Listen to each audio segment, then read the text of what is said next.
सत्यनारायण व्रत कथा का पूरा संदर्भ ये है कि पुराकाल में शौनकादि ऋषि नैमिषारण्य स्थित महर्षि सूत के आश्रम पर पहुँचे।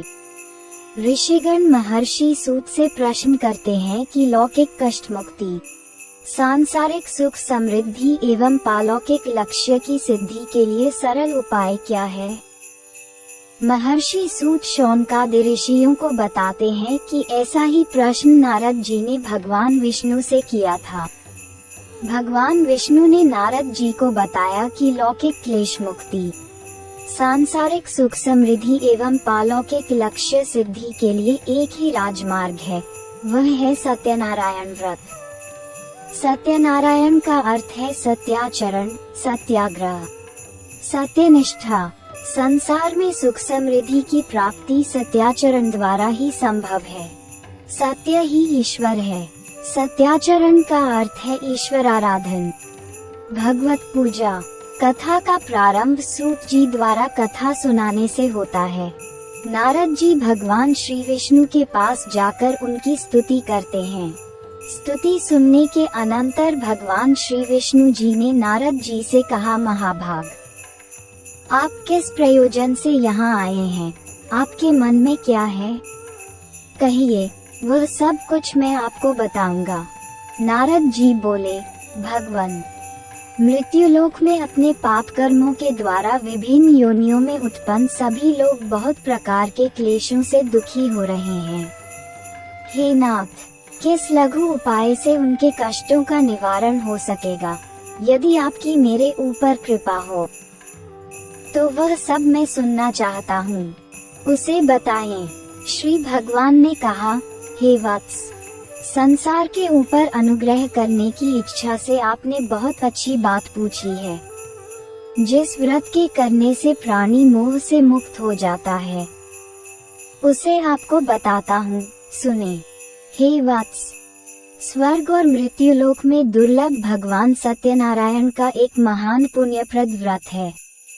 आपके स्नेह के कारण इस समय मैं उसे कह रहा हूँ।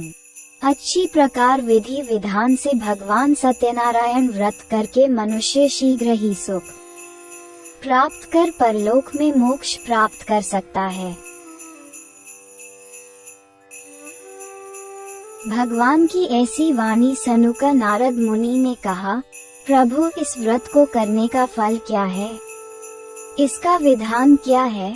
इस व्रत को किसने किया और इसे कब करना चाहिए? ये सब विस्तार पूर्वक बतलाइए।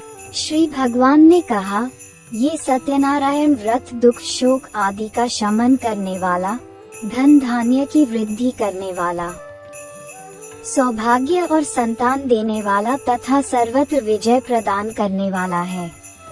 जिस किसी भी दिन भक्ति और श्रद्धा से समन्वित होकर मनुष्य ब्राह्मणों और बंधुओं के साथ धर्म में तत्पर होकर सायंकाल भगवान सत्यनारायण की पूजा करे, नैवेद्य के रूप में उत्तम कोटि के भोजनीय पदार्थ को सवाया मात्रा में भक्ति पूर्वक अर्पित करना चाहिए।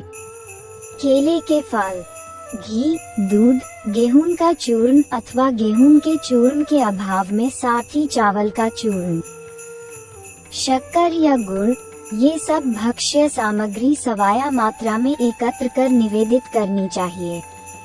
बंधु बांधवों के साथ श्री सत्यनारायण भगवान की कथा सुनकर दक्षिणा देनी चाहिए। तदनंतर बंधु बांधवों के साथ भोजन कराना चाहिए। भक्ति पूर्वक प्रसाद ग्रहण करके नृत्य गीत आदि का आयोजन करना चाहिए। तदनंतर भगवान सत्यनारायण का स्मरण करते हुए अपने घर जाना चाहिए। ऐसा करने से मनुष्यों की अभिलाषा अवश्य पूर्ण होती है। विशेष रूप से कलियुग में पृथ्वी लोक में ये सबसे छोटा सा उपाय है।